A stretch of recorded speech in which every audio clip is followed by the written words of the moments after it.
जो कभी नहीं करते आराम है, यह विशेषता है शिक्षकों की। ऐसे शिक्षकों को मेरा लाखों प्रणाम है, लाखों प्रणाम है। आज FDP स्कूल के वार्षिक स्थापना समारोह में मुझे कुछ बोलने का मौका मिला है। विषय है आदर्श शिक्षक। यहाँ उपस्थित सम्मानित अतिथि एवं अन्य मुख्य अतिथिगण, दूर दराज से आए हुए अभिभावकों, नारी शक्ति एवं मेरे सहपाठीगण का हार्दिक अभिनंदन करता हूँ। दोस्तों, शिक्षक बिल्कुल मोमबत्ती की तरह होते हैं जो खुद जलकर दूसरों को प्रकाश देते हैं और विद्यार्थियों के जीवन को सफल बनाते हैं। शिक्षक इसलिए अभी बहुत महान होते हैं कि वो अपना परवाह न करते कितनी कम वेतन में वो अपनी गृहस्थी कैसे चलाएंगे, बल्कि उसे यह परवाह होती है कि उसके पढ़ाई बच्चे जिंदगी से भरे हो और देश के प्रति, समाज के प्रति, मानवता के प्रति उत्तरदायित्व से भरे हो। किसी ने ठीक ही कहा है कि शिक्षक और सड़क दोनों एक समान होते हैं, जो खुद तो वहीं रहते हैं लेकिन हमें अपनी मंजिल तक पहुंचा देते हैं। शिक्षक एक दीपक से लाखों दीपक जलाने का काम करते हैं। इसीलिए मैं, मेरा समुदाय, मेरा पूरा विद्यालय परिवार ऐसे त्यागी, तपस्वी और शिक्षा के शिल्पकारों को सत प्रणाम करता है। इसी बीच में शिक्षक के बारे में कुछ वाक्य बोलना चाहूँगा।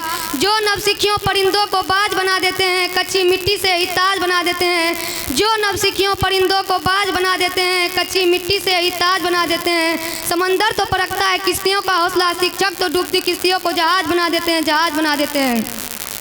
दोस्तों, समय और समझदारी दोनों अलग अलग चीज़ें हैं, दोनों एक साथ नहीं होती। जब समय रहता है तब समझदारी नहीं होती, जब समझदारी रहती है तब समय हाथ से निकल चुका होता है। एक शिक्षक की सृजन शैली को देखिए, जो हमें समय रहते ही समझदार बना देते हैं और यह हुनर सिखाते हैं कि दुनिया को कुछ करके दिखाए, क्योंकि दुनिया सुनना पसंद नहीं करती, सिर्फ और सिर्फ देखना पसंद करती है। यही कारण है कि शिक्षक का दर्जा माता पिता तो क्या भगवान से भी ऊंचा दिया गया है। किसी ने कहा है, कठिन राहों को सरल बनाया है आपने, जीवन का मूल समझाया है आपने।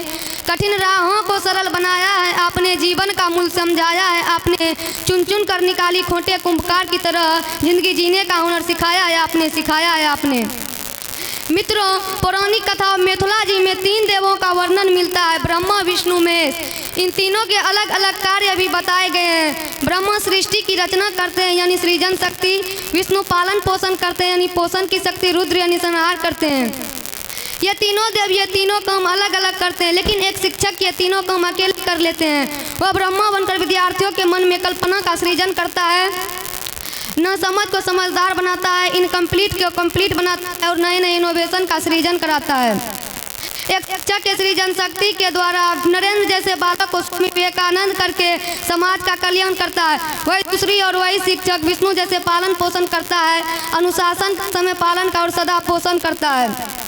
सदाचार और विचारों का वही शिक्षक विनाश करता है, समन करता है, संहार करता है। विद्यार्थियों के मन में भय और आलस्य की अज्ञानता रूपी कुरीतियों का, अंधकार का संहार करते हैं। इसीलिए कहा गया है, गुरु ब्रह्मा गुरु विष्णु गुरु देवो महेश्वरा, गुरु साक्षात परम तस्मै श्री गुरुवे नमः।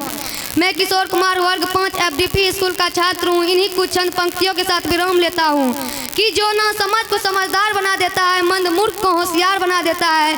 कि जो ना समझ को समझदार बना देता है, मंद मूर्ख को होशियार बना देता है।